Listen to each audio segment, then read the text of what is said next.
Hello, friends. My name's Tami Simon, and I'm the founder of Sounds True, and I want to welcome you to the Sounds True podcast, Insights at the Edge.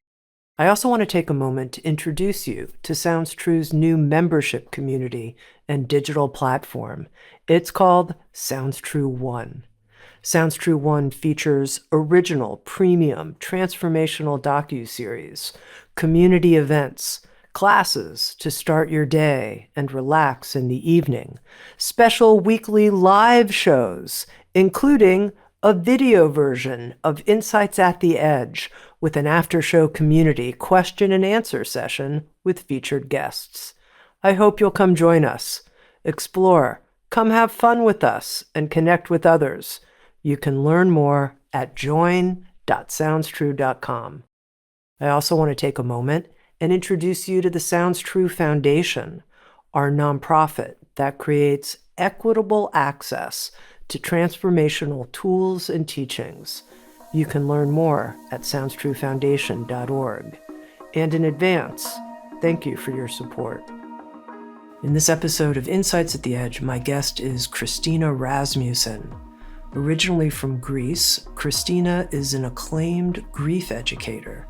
She's the founder of the Life Reentry Institute, where she's helped countless people break out of what she has named the waiting room of grief in order to rebuild their lives through her Life Reentry model.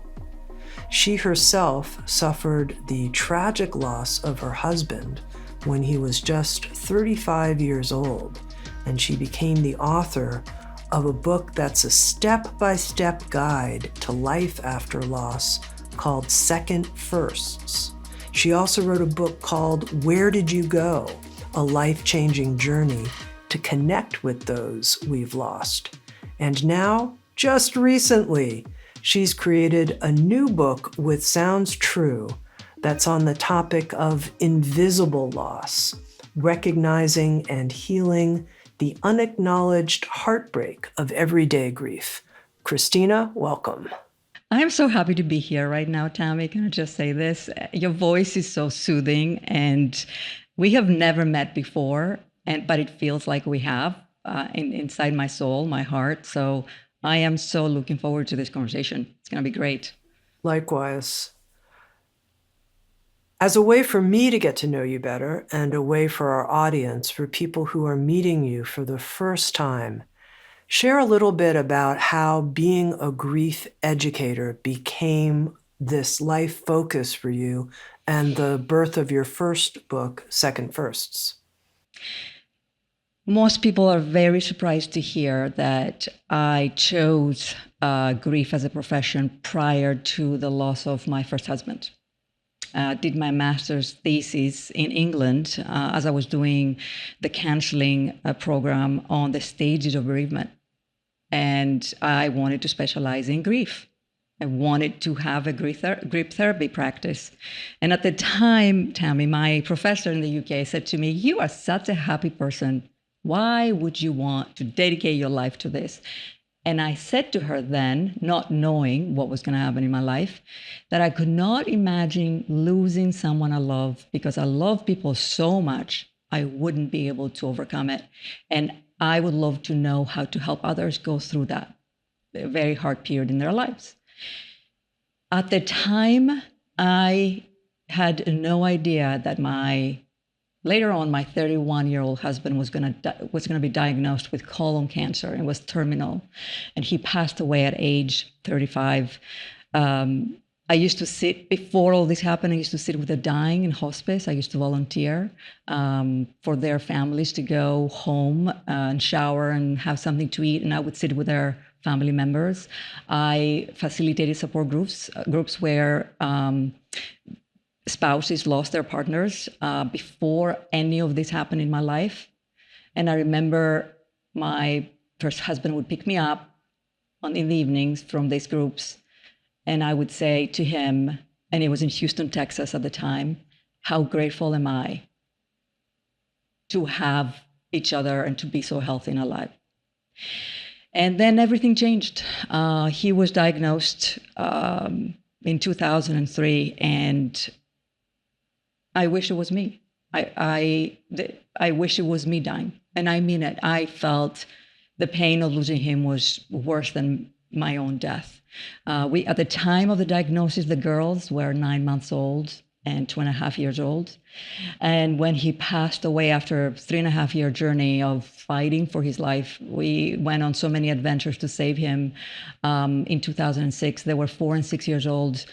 And when I experienced this tragic grief, I couldn't believe how different, unexpected, and surprising it was in comparison to the academics, to the theory that I learned over the years. It was nothing like it. It was so much worse and devastating. And I felt like I couldn't, my body, never mind my mind, physically, I didn't think I could survive it. I couldn't eat. I couldn't cry. And I talk about that over the years, that I spent the first few months not able to shed tears. And I could scream, I could write, but I couldn't cry for something so devastating for me. And that's when this chapter of my life began. And actually, and I'll go forward 20 years, 21 years since the diagnosis to the birth of this book, Invisible Loss.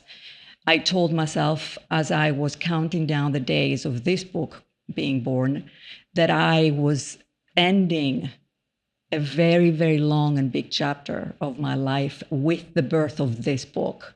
And so we're about a week in, and I am very reflective of this journey that I was on, first choosing grief as my profession, then grief choosing me as an experiencer of grief, and then resigning from my corporate job because I didn't want to have anything to do with grief after he died. I couldn't imagine myself being a teacher or having a practice.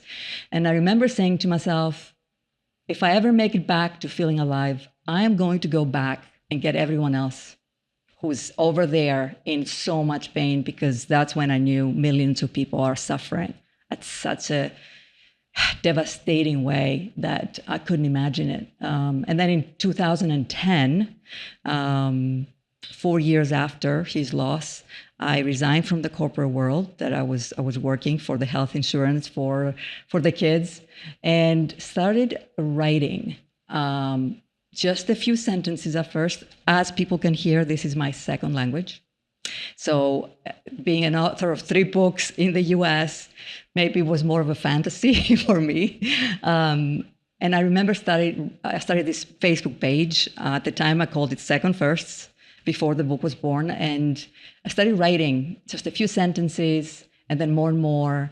And then, Tami, so many people joined that I was shocked by it. And the journey to getting people back to life started in 2010. Now, you mentioned that with Invisible Loss, this marks a bookend, if you will. It Yes. marks a completion and a birth of something new. You're working now with people not necessarily on the loss of someone dear to them, but on something much more subtle. Talk to us about that and why this new phase of your work is so important to you, why you're so passionate about it. Around 2014, 15, I was in my classes, my Life Reentry classes. Every class had 200 people, 150 people from all over the world, multiple classes like that. And I remember seeing something and noticing something that I couldn't quite understand at first, because as you mentioned in your introduction, I coined the term the waiting room. This is a place between the life we leave behind because of an event, something that happened to us that changed the course of our life. So it's between that life and the life that we could have. And we go in that place in between thinking that's our second life, that's our new chapter, but it isn't. It's just a place of stagnation until we feel better. And when we stay there, we keep staying there, and we keep habitually becoming more like that survivor mindset I talk about in the book. And I realized millions of people live in that place in between. So in my classes, as I was making a new discovery, I could see people step out of the waiting room after such a devastating loss, find their way to a new chapter in their life. And then, Tami, something would pull them back.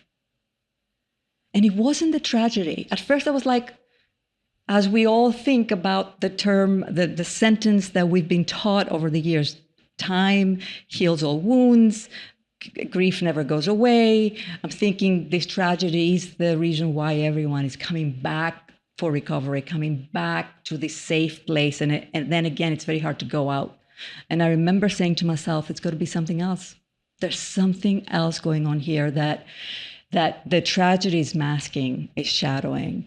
And that's when I started calling it invisible loss. And it wasn't, and in all these conversations I've been having during the release of the book, I try to be very clear to everyone. It's almost like educating people for this new way to look at grief. It is not a secondary loss. It is not a loss after divorce. It's not a loss of a relationship. It's not a loss of a pet. It's not like those things that we're already accepting as grief in our society. An invisible loss is very subtle. It comes from an unacknowledged form of a moment of impact that came into our lives that impacted us so dramatically, and we kind of lost that perception of self. We lost our belief in ourselves. We started to doubt who we are, especially if we've been publicly rejected. And one of the main invisible losses I saw over the years, Tami, was being in a classroom setting where the teacher would scold the child publicly, or in a meeting room with our peers at work, in a work setting where you feel embarrassed and ashamed because you feel like you don't know enough. You're not seen as the smart and the special person that you feel like you are. That moment is a moment of impact that actually takes us away from the connection of what I call the original self, the part of us that knows who we are, knows our gifts and our ways of being. And we start to doubt and question our abilities and our skills. And we start to live life from that waiting room and making choice based on our fears and our doubts, and not our gifts or skills that we deeply know that we have. And that loss, to me, however subtle, is a very catastrophic experience, because we're here to live the right life for us. But imagine the majority of us are slightly living the wrong life, even just a little bit. And it's based on decisions that we make when we don't believe that we can actually become who we know we can be because of the way the world around us sees us. So we have many moments of impact that translate to invisible losses and translate to a primary invisible loss that takes place much earlier.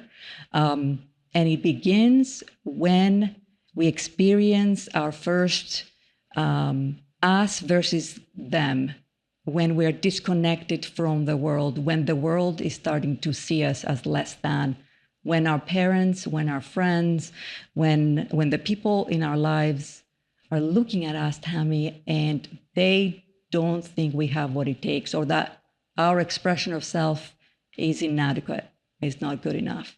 And that's where we experience our first invisible loss, which is the invisible loss of that original self. Okay, let's say someone's listening and they're like, I want to track the invisible loss or losses in my own life. You mentioned this notion of a primary invisible loss. So I'd like to know, what's the primary invisible loss? So maybe you can also help us understand there are lots of invisible losses. There's a primary one. And most importantly, how do I discover this for myself, says the listener. Yes. In our book, Invisible Loss, first of all, I want to say it took me about 3 different rounds of writing. And for some reason, I thought it was going to be not easy, but I've written 2 other books. And surely the 3rd book, I shouldn't have any problems with it.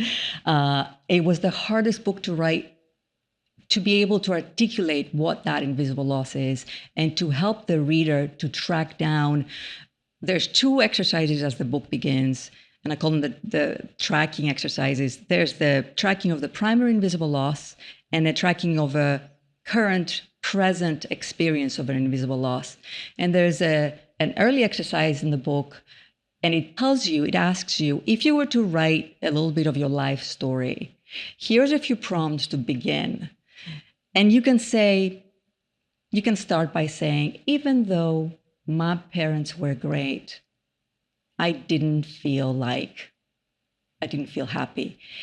Even though I had a great childhood, I actually felt this way.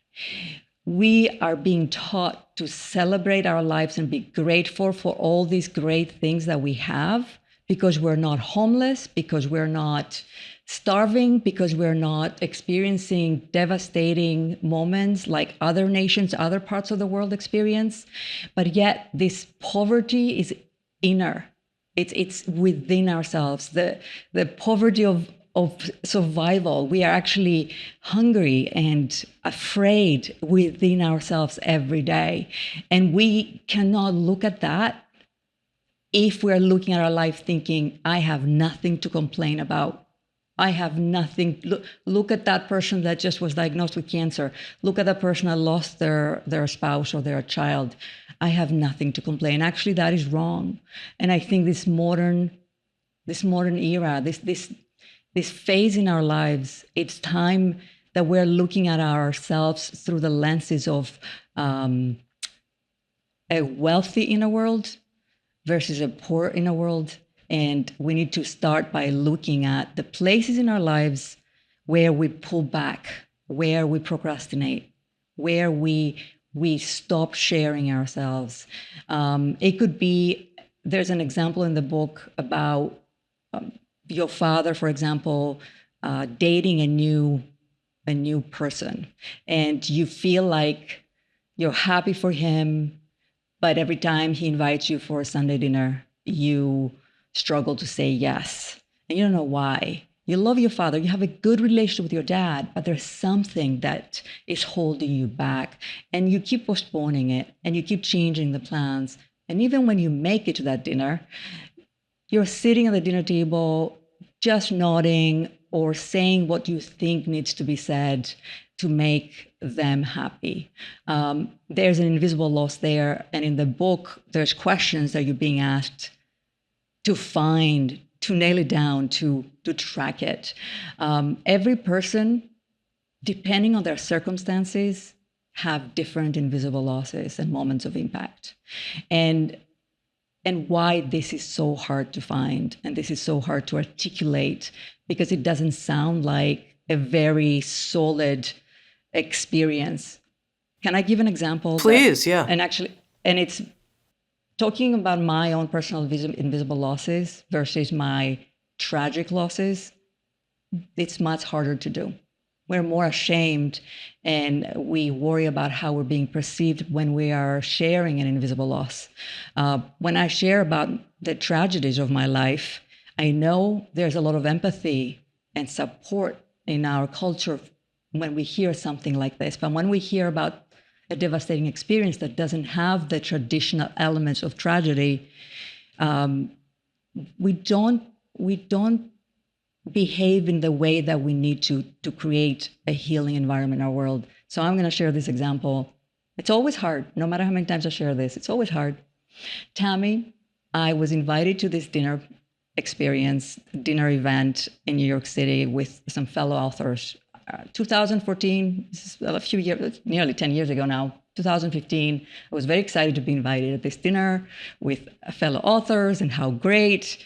And now I get invited to this, and we are in this event, and we're all waiting for all of us to take the elevator down to go to the dinner. And I'm sitting in this corner, and some people over there, and all of a sudden, there's one of the people, the person who invited me is walking towards me, looks me in the eye and says, "Christina, you can't come to the dinner. I have to uninvite you." I stood there, Tami, and I was like, what is what is she saying to me right now? What is going on?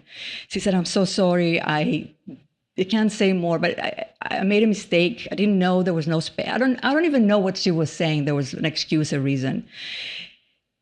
I felt I was here, and I'm someone who's experienced a lot of tragedy. I'm a tough cookie. I am tough as nails. I can go through anything in my life, and I'm feeling I'm starting to shake, and I have to walk with all of them to the elevator, take that elevator down, sit in that small elevator with everyone in silence, and get down to the ground floor. They turned right, I turned left, and I cried my eyes out. I went to my hotel room and cried, and I was ashamed, and I felt so impacted by this. It took me a long time to even talk about it or share it, but that was a moment of impact that felt like a loss of myself, because all of a sudden this group of peers that I respected did not see me worthy enough to be a part of that dinner. In my survivor self mindset is saying, well, you're not worthy enough. What do you think? Who do you think you are sitting here thinking that you're the same as all the others? And I put myself in that waiting room, and I actually felt like for a while not worthy of this kind of invitations. And as I share this story in these conversations or in groups, there are so many hands that go up and tell me they share their own version of this when they're being, abandoned. They're not being asked to the party. They're not being asked to come with the inner circle, with the people. And it was devastating, even for me, the reason why I'm saying even for me is because I went through so much tragedy in my life. I had to tell my kids their father passed away. I had to hold them when they were crying. Really hard moments. And for me to burst into tears for something like this, and then we started seeing it in my classroom. So many people had so many experiences that completely and utterly devastated them, but they couldn't articulate and they couldn't share it with the world. So I think I can understand and appreciate these times of feeling rejected, times of being left out that happen in our adult life. Is a primary invisible loss something that happened to us early, and how do we identify that primary invisible loss? I think the Yes. exercise you gave, my parents were wonderful, they loved me, and that's really helpful. But then is there one thing we're supposed to zero in on, or maybe there are many things that happened in our childhood? Yes, as you're reading the book, you will zero in one experience, because whatever comes to your mind by tracking it down, and the questions that I'm asking you in the book is, when did you first feel like you were being scolded by expressing yourself? When was the first time that you felt separated by the world around you? When did you feel like you were doing things wrongly? And from that, and there's a whole list of questions, and from that point on, you start to see yourself as a child not worthy and not good enough. There was someone I was talking to yesterday in an interview, and his story, and he shares this with the world. He said that his teacher stepped in. He was 5 years old, and his teacher stepped in when other kids were bullying him and making fun of him. The teacher stepped in to defend him and to save him from this bullying. But she said, "Don't tease the kid with a broken brain." And the way he saw himself from that moment on was that his brain was broken. There are comments that are being made early on in our life. Actually, Jennifer Aniston shared very recently a moment that she experienced at 11 years old at a dinner table when a grown-up turned around and said, I don't think this is for you. I think you need to step away. And she will never forget it. And for her to be sharing this now, these are the moments as children that adults don't think that children are able to, they mind, because we won't see it. We will not see the tragedy taking place. We will not see them trying to survive their next experience. We will see them play. we will see them having fun. And in the book, I talk about the survivor self. And the first time you meet the survivor self as a child, and it comes to your play tent, it comes to your space on the floor when you're playing with the dolls, and it's trying to protect you from more pain and loss, and from more rejection, whether it's from your friends or from conversations that are taking place in your home. Another example would be, there's a story I talk about named Peter, where his father growing up would reward him only when he would take care of the dishes and put them away. So he always felt that that was his gift, to take care of the practical things. So as he grew up and got jobs, he was the guy at work that just took care of all the practical things. He was not the leader. He was not the strategist, not because he couldn't do it, but because that's the way he perceived himself from very, very young.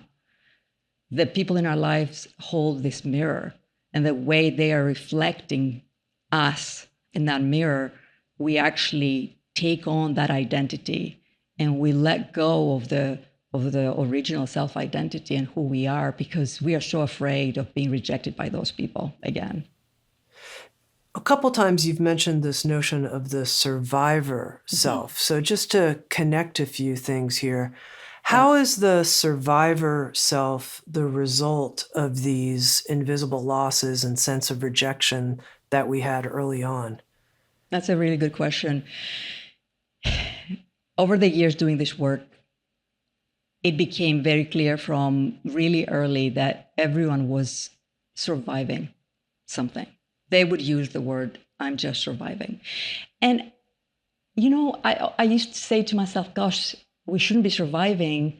But yet again, in our culture, in our society, when someone overcomes cancer, we call ourselves breast cancer survivor. And it's a positive thing. When someone overcomes something, they survive this and survive that.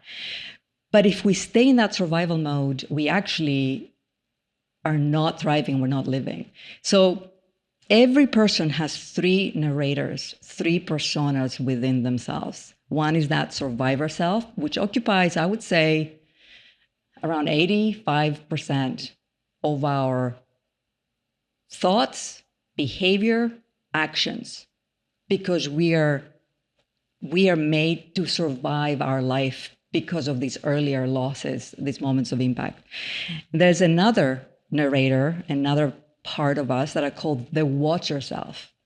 The watcher self is the witness. Imagine, and I remember writing this part of the book, and it was only written once. This is the only part that I feel like I didn't have to rewrite a million times. And the watcher self is the part of us that have been with us all along and knows that original self and remembers your skills and remembers your abilities and remembers your specialness and has all the wisdom you need. But because we are in survival mode, we shut down that watcher self. We shut down that witness in us. And then there's a 5% that I call the thriver self. And actually, Tami, some people don't even remember themselves as children thriving because their memories of survival were so important and their brain was actually shutting down, was not going into the thriver memories out of fear that they would be hurt and rejected again. So they would remember the hard memories so they can protect themselves better. Remember when you went out in the street and played, you got hurt, don't go again. So when we visit only those survivor-based memories, we actually, there's so much study and research that's being done on this, I want to say delete, we actually can't remember a thriving moment. We can't remember our kid-like self. So these are the three parts, these three narrators, these three aspects of us that I want everyone to get to know so they can reframe, rewrite, rewire their brain to decrease that survivor mindset, increase that witness watcher self, and slowly experience moments of thriving again. The first time someone raised their hand and said in class, in front of everyone, this was the first time, I've ever seen it. Someone said, Christina, I'm sorry, we're doing this exercise. I call it the Thriver Bridge to the Past. And it's in the book. And this person raised his hand and said, I'm sorry, Christina, I don't remember any Thriver memories, nothing. I only remember my survivor self, that I had to survive my life at home, my life at school, my life in the neighborhood, my life everywhere. I don't remember ever thriving. And that was the first time I realized that for some people, there is no memory of that at all. And it was quite fascinating. And as the years went by, more and more people, I would actually acknowledge that to every class and say, you may not remember, and it's okay, and please raise your hand. And when that happens, we actually start to build a new Thriver self from scratch at age 40, at age 50, at age 60, however old you are. We start to create Thriver memories slowly from here. Now, these percentages you're giving, the 85, Yes. 10, 5, Yeah. are you giving those percentages saying that that's what most of us experienced when we were young? And when we do the work on understanding and releasing invisible loss, do those numbers change? What's possible? Yes. So these numbers actually are from the thousands of individuals I work with. This is I believe, the majority of us, without doing not only this work, but any work that lights you up. This is the Life Reentry model is the work I created into the world. But I believe there's many different ways, the many different teachers. And I always say to people, find the teacher that speaks to you and you connect with that teacher, ultimately to get that Thriver self back out into the world.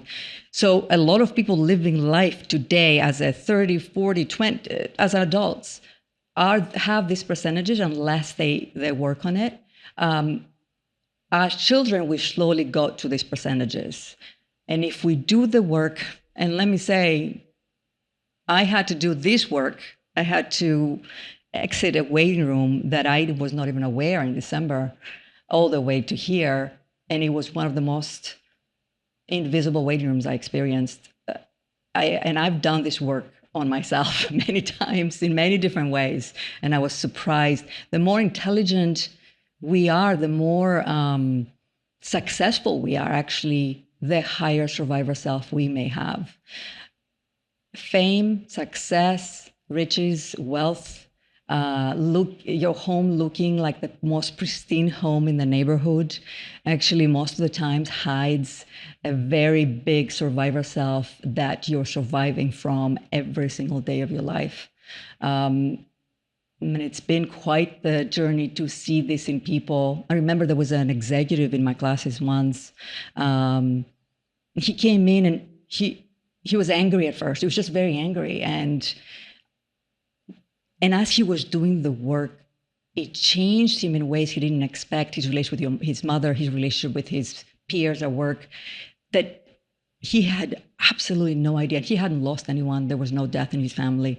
He had no idea what was going on inside of him. And until sometimes someone listening to this conversation, all they have to hear is this conversation to become aware there's a waiting room in their life.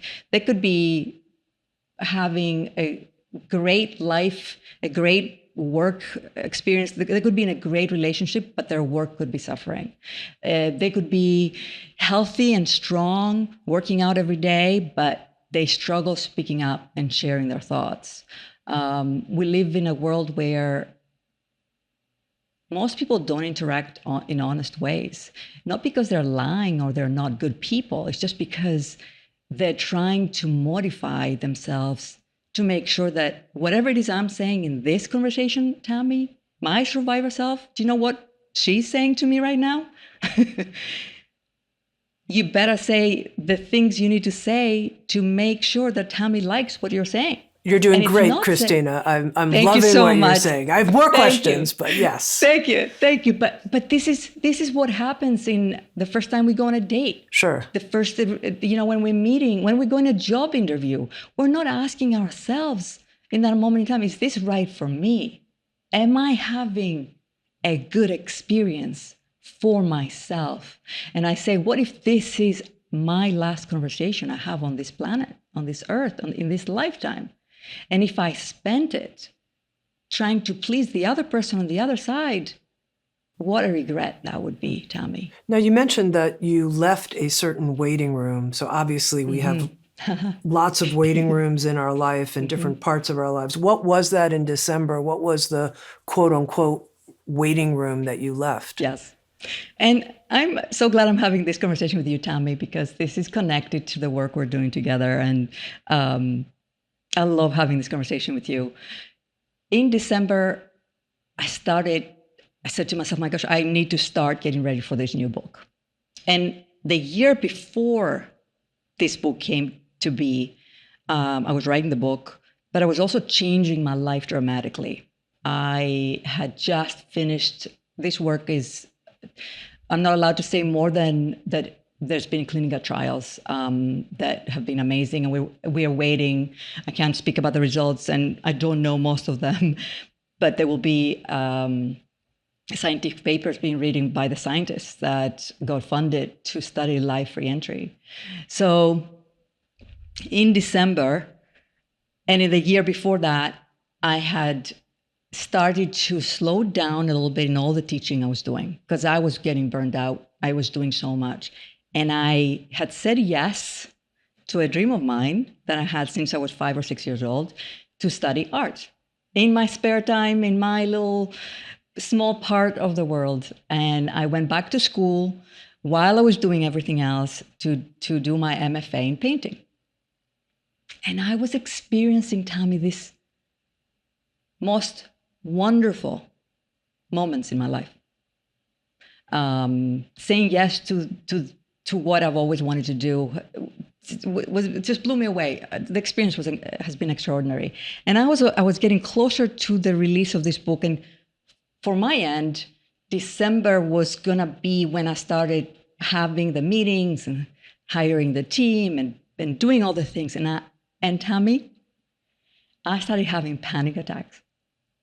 This is my third book. This is not my first rodeo. I've done this 2 other times really well. Very proud of the work I've done in the world. But all of a sudden, I was having these panic attacks. I thought I was having a heart attack. I thought I was dying. I thought, let's go to the hospital. What is this? They were catastrophic. And I sat down, I spoke to my kids and my husband, Eric, and I was like, what is this? I can't do this. And I started doing the work. I started asking questions to myself, like, you have a good life, you have a great life, but blah, blah, blah, blah. I started doing a lot of cleanses. The cleanse is one of the very first steps of the mental stacking practice that this book helps you create in your life. I started writing the cleanses. I was looking for my fear patterns and my survivor self and what the survivor self was saying, because Tami, we can't hear it. You can't just say, oh, let me see what my survivor self is saying. What am I afraid of? The first thing that pops up may not be exactly what's going on, because I was living a great life and I was petrified at the same time and I couldn't see why. So I started doing these cleanses and I started looking for my patterns of fear. And there it was. I was so afraid that if I stepped back into the work in this way, I will lose the joy and happiness I was experiencing in the other parts of my life.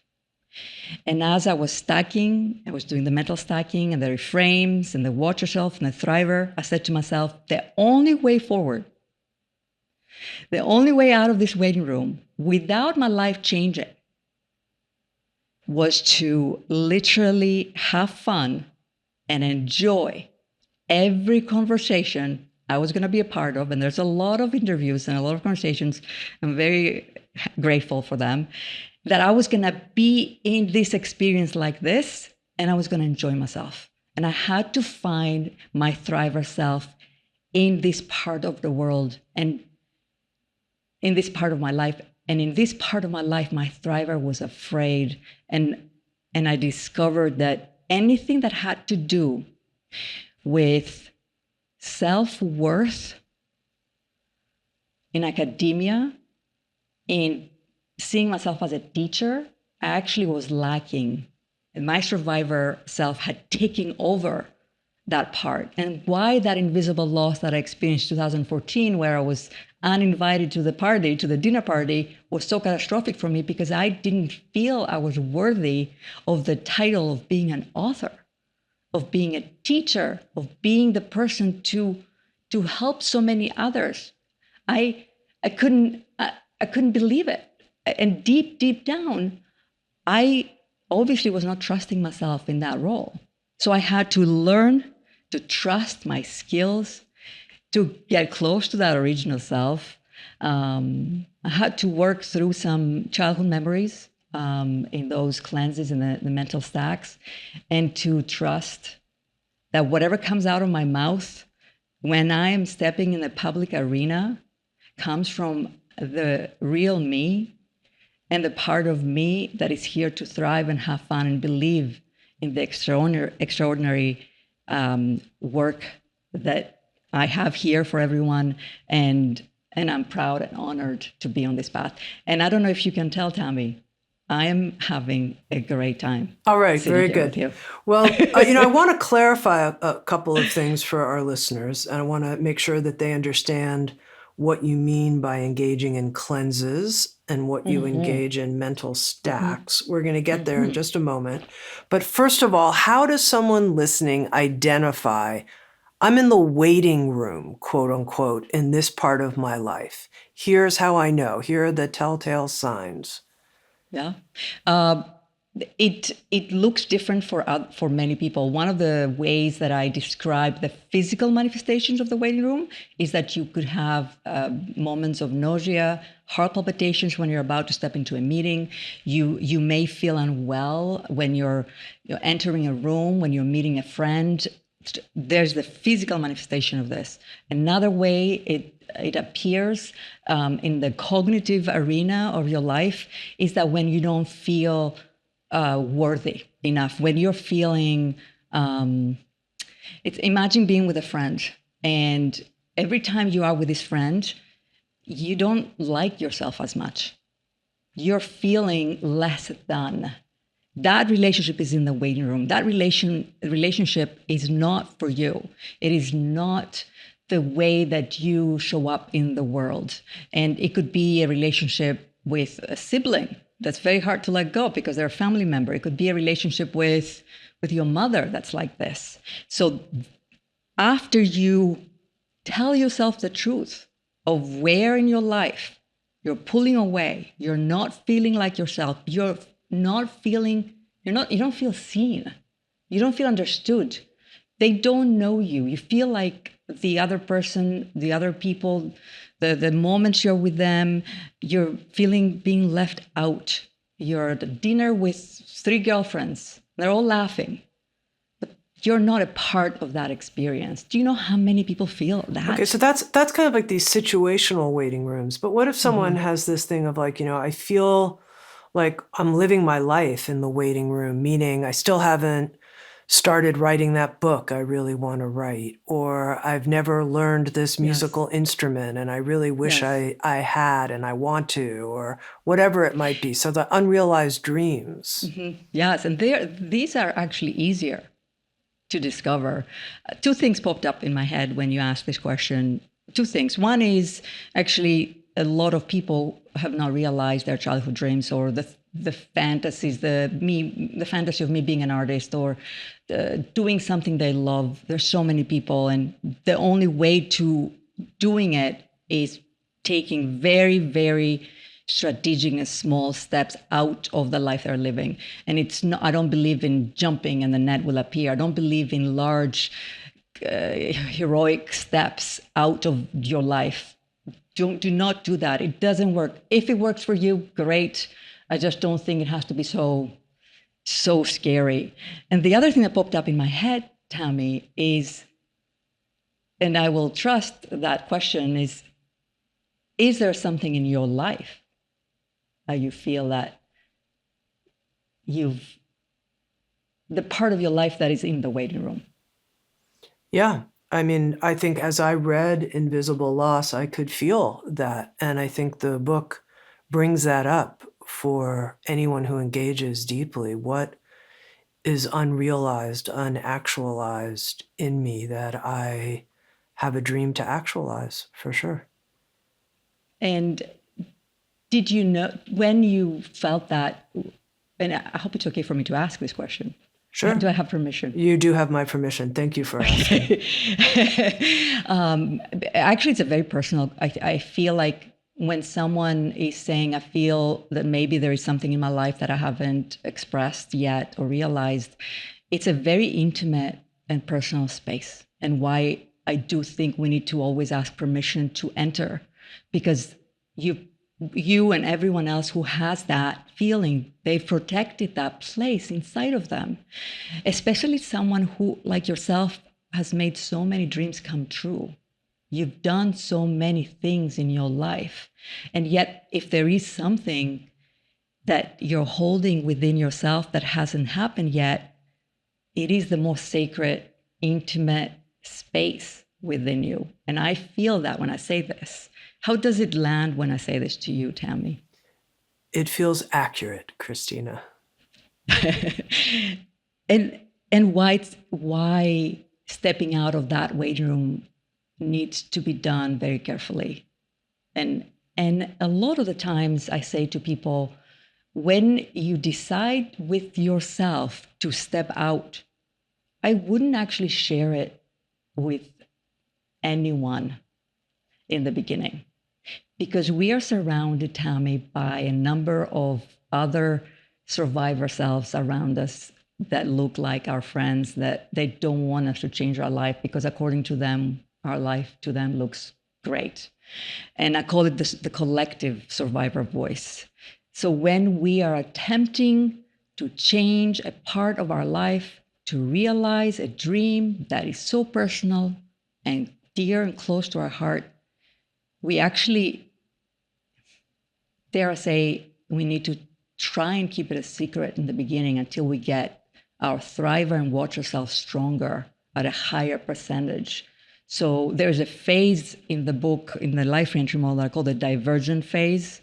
And I saw the divergent phase throughout the years. When we start to get stronger and stronger in that intimate realization of a dream, and we start to take actions that are more public in our life,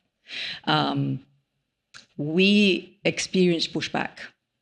And if we're not strong enough in our thriver and watch ourselves, that survivor self will make friends with all the other survivor selves and will push us back into that waiting room. So it's a very important first step is to keep this close to your heart, that decision that you've made, and to trust your path to get you out. And it's going to take a little bit of time. When I signed up for my art school, I didn't tell anyone, Tami. I told no one that I went back to school to study art. I was actually worried as to what would my community think. And it was thinking back to this now, and when I shared, it was very different to what my survivor self was saying. My survivor self said to me, don't you dare tell anyone about this. They're not going to be able to still see you as the teacher of this work. What are you doing? Learning how to paint? That's not serious. What do you think you're doing? So I hid it, and I took one class at a time. And about 6 months in, I actually shared it for the first time. And Tami, the response was so extraordinary, because our actions and the way we live our life is actually more important even than the books we write. Because it's the way I live my life is the example and the inspiration for so many people to actually say yes. I used to write, I wrote a blog once called The Forbidden Path. That was my art. I didn't tell them what the forbidden path was, but that was the forbidden path for me for many reasons. And that was a waiting room that was there for me for many, many years that I actually exited when I stepped into the art world. and without destroying this part of my world that I'm very proud of. And that was a balancing act there. Now, I mentioned that you would clarify for us what it means to use these practices that you teach, cleansing and mental stacking. I'm glad you're keeping me in line, Tami. I am. keep I am. veering off into the world of, I forget about my question.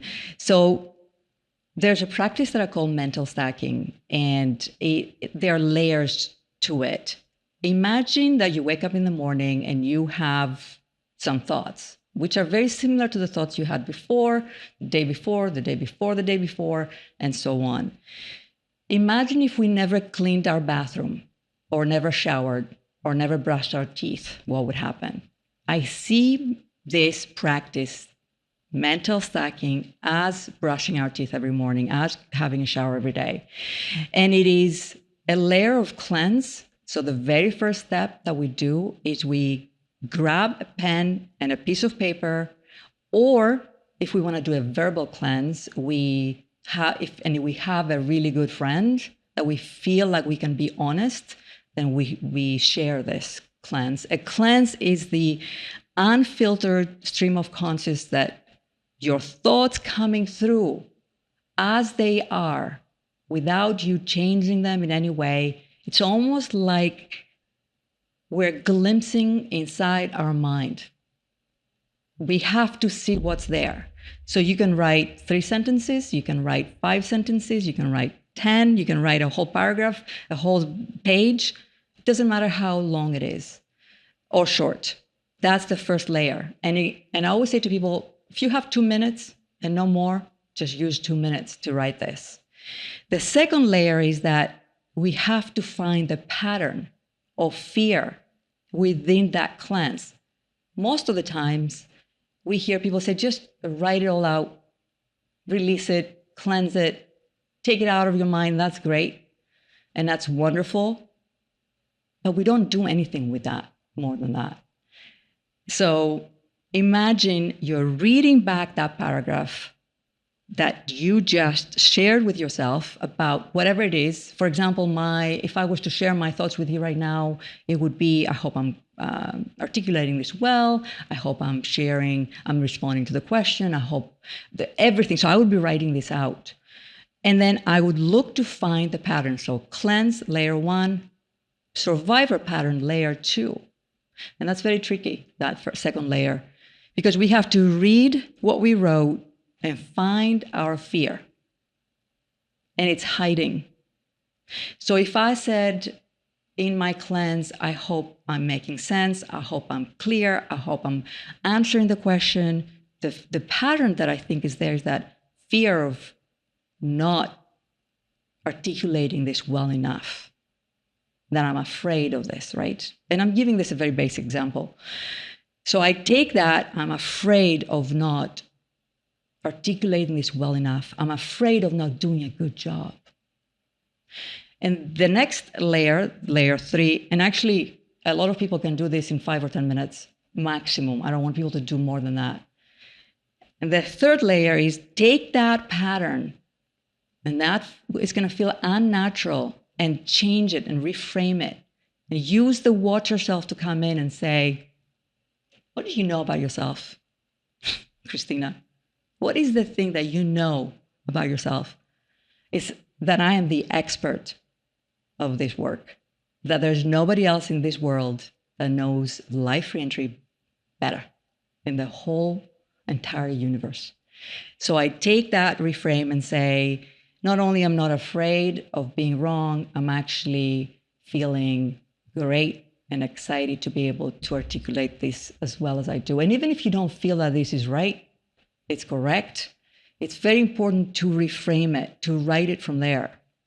And then the next step is to take action from that reframe, because we're used to taking action from the survivor self every day. We're not taking action from the wise part of us, from the reframe. We're not taking action from the original self. We're taking action from the place, from the waiting room, from inside the waiting room. And we're making decisions based on our fears and not on our skills and our abilities. And that's the very first basic stack that can be done in 5-10 minutes a day and no more than that. And imagine if your action for the day comes from that wise inner guide versus that fearful part of you. Your day's going to feel and look different. And it's hard to get there. And that's why the book guides you slowly through that practice. And by the end of it, you can do it inside your mind. You don't have to write it. You can do it like this. You can do it in many different ways. Let me ask you what maybe is a little bit of an odd question, Christina, but as I was studying up for this conversation with you, I understood. I was like, oh, okay, so her first book had to do with everything she learned about re-entering after losing her husband, the depth of that kind Yes. of loss. And then 20 some odd years later, we have this book on invisible loss because Christina really saw how even these people she worked with who re-entered life after the loss of someone they loved had something else inside that was keeping them stuck in a survivor mode, more to be done. But in between these two books, you wrote a book on being in connection with those that have departed, being in communication. And I wanted to hear about that and how that informs your life and has informed this reentry model. So the Where Did You Go book, dare I say, the work in that book and the temple work. So when you go through the book, there's an experience you have. You go to this internal temple where you not only meet the people you lost. What we discovered over the years is that we also meet our guides and ethereal figures that guide us along the way. I had this obsession after he passed. I wanted to understand death, Tami, desperately. I said to myself, I don't know what I believe. I don't know what happens. I had experiences. I saw death. I saw him pass away, and he's here one moment and gone the next. And I didn't know where he went. I grew up as Greek Orthodox. Everyone in Greece is a Greek Orthodox. So very Christian, very religious world, part of the world. And I couldn't understand the God that I was, the world of God that I was a part of growing up, and how that translated today. So I went on this journey and studied quantum mechanics and really learned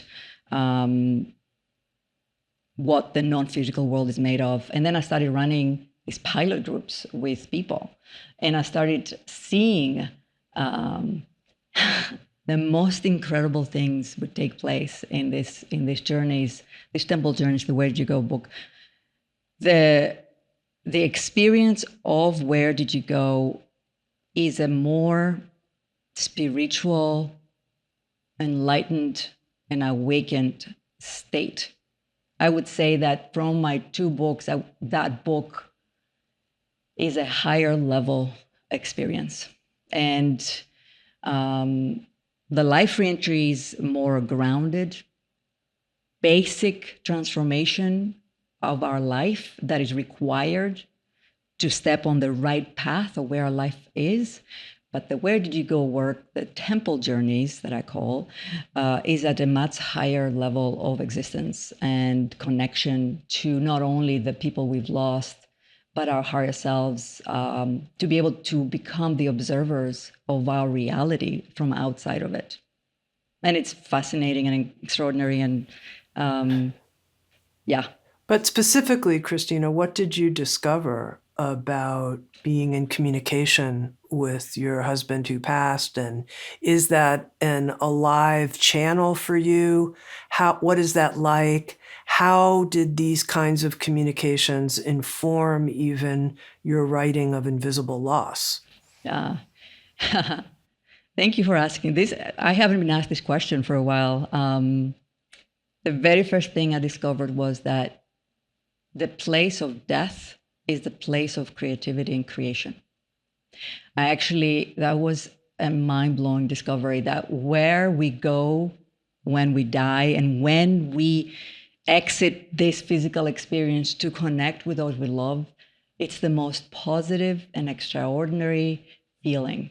It's where we go and create. And that's why within that practice, I created the Temple of the Universes, where we go and create. It's a manifest. People would write to me and say, Christina, your Where'd You Go book is a manifestation tool in disguise. And I said, this is what people are shocked by the most, is that I went there to find death and meet my loved one, and I discovered life. I discovered creation. I discovered I could see the future, and many other people had those discoveries. And yes, I connected with my husband, but most people would start with that.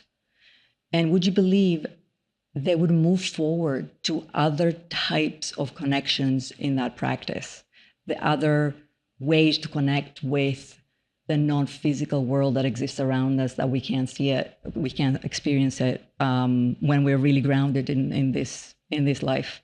So I discovered many things. I discovered parts of my future. I saw physical places that I got to visit later on. I wouldn't say, I think that before I created the temple practice, the life reentry work definitely came from, I remember the day that the whole process came to me, and I knew, and that's years ago now, I knew this was something important that day. I got up, went downstairs, and this is before anyone knew anything about me. I knew, and I was connecting to that place. But with the practice of the temple, you actually are more consciously elevating your life experience to connect directly, not only with those who pass, but our guides. And it's not a place to be afraid of. People always ask me that question, but isn't there dark forces there? Not if you go in such an innocent way of wanting to create your life from there and to connect with a non-physical world. I'm curious about your experience with it, because when I encountered the model, your life reentry model for engaging the thriver self, you have so much original language. And really, the model itself has quite a lot of originality too. Not that not that it doesn't reverberate with other systems and other approaches, but it also has this sense of freshness to it. And I was curious about your own origin within it, which brings me just to the last thing I'd like to talk about, which is how you understand this notion of our quote unquote original self that we're recovering through this work with invisible loss, this notion that we have an original self. Yes. Imagine, when I was writing this book and I was thinking about this, I'm like, this is not the authentic, it is not the real, it's the original. And the original self is the self that began with us, was born, but was never allowed to evolve to the real you. That self got interrupted, that original self. So we evolved through the survivor self. And I am sorry to sound so, not pessimistic or negative, but most of us are evolving from our survival mindset every day. This work, the life reentry work, helps you connect to original self that you left behind due to a moment of impact, an invisible loss, whether primary or later on, and reclaim it and start looking at your life from that original self place, so then it can evolve further. Because if we're not experiencing life through that original self, it's going to stay kid-like. It's going to stay it's going to stay hidden. It's going to stay in that primary way of being, in the OG, in the original sense of self. And I want to respond to something you said just before this about the way the language is presented in my work. I'm a very visual person. So whether I'm seeing outside of this physical reality, and I saw the waiting room, I see the waiting room. For me, Tami, it's I saw people experiencing tragedy, loss, and going into that place in between. I saw it. So yes, people have said you are obviously tapping into something. I saw the waiting. I saw the map out, the visual manifestation of everything. As I'm sitting here with you, I'm seeing my thoughts. I'm seeing everything. I'm not just thinking it. So I've been like this for a long time, but I only realized it in the last few years when I kind of took a glimpse, took a snapshot of myself and looked at the work. And it was a very visual work that people, this is the number one thing people say. Yes, I may have heard how the brain is able to change and neuroplasticity and new habits, but nobody has ever expressed it this way. Now I know where I'm at. I can see my waiting room. I can see where I've been, and I can see where I need to go.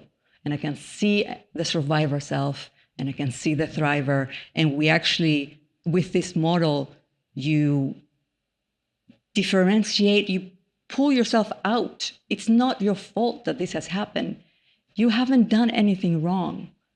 It is the survivor self that is experiencing life through you, and you need to switch gears and change it. So everything's physical, visual for me, and has always been like this.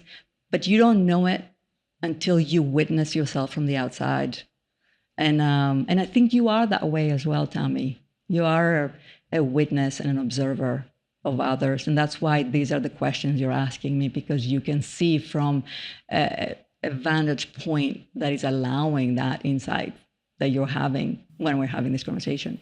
And I think my goal for myself and our listeners is to help us connect more and live from that original self. Yes. And just to end on the note of the survivor self, I really do think people can easily connect with that and know and start to see their fear-based patterns and when they're going into self-protection. I think people can connect to that awareness pattern of watching and observing. And then we can see ourselves thriving, taking actions that are, I'm going to go ahead and do this XYZ thing a little bit each day. And look, it's happening. How do all three of those selves relate to this thing we're calling the original self? When we integrate, the integration phase at the end of this model is very important, because we can never get rid of the survivor self. We can never and actually being in a state of thriving all the time. Imagine that, Tami, that's a lot. Sounds exhausting. I'm exhausted just thinking about myself thriving, like painting 24/7, like it's not fun. So we integrate the three selves like this. And every time we are stepping into an action, I call those actions plug-ins. Again, visual. I remember the first time I saw this, I'm in the waiting room and I want to plug into my new life. And the action step has a 5% risk and no more than that. You can't feel as if you're afraid. So when we step out of the waiting room, that's when we connect to that original self. That within that original self, you will carry the survivor, watcher, and thriver. But the expression, imagine, this is the first time I'm going to use this metaphor, a recipe for a soup. Like all of a sudden, you're putting in ingredients that are right for your taste buds, that are right for you. The main ingredients are there, but it starts to taste slightly different, and that's closer to yourself, to the original you. And once you step into that self, I am the original me. I am me here, but also I'm evolving every time I'm stepping into that self to a more courageous version, to even be even more direct and honest and and not be afraid to speak my mind and share my thoughts and have my accent and be in this way of moving my hands around. People can't see that, and have this animated version of me, because that is who I am. Whether I like it or whether anyone likes it, I accept myself in this version. It's unique for everyone else, for everyone. Your original self is yours and only yours. And we celebrate right here, right now, your original self, Christina Rasmussen, and the book, Invisible Loss, Recognizing and Healing the Unacknowledged Heartbreak of Everyday Grief. It's really like a workbook, this book, and it's an inner workbook that invites you in to go through this step-by-step recovery and reentry model that Christina brings forward. Invisible Loss, Christina Rasmussen, thank you so much for being here with us on Insights at the Edge. Tami, thank you so much for having me. This was really great. Thank you. And if you'd like to watch Insights at the Edge on video and participate in the after-show Q&A session with our guests, come join us on Sounds True 1, a new membership community featuring award-winning original shows, live classes, community learning, guided meditations, and more with the leading wisdom teachers of our time. Use promo code PODCAST to get your first month free. You can learn more at join.soundstrue.com. Sounds True, waking up the world.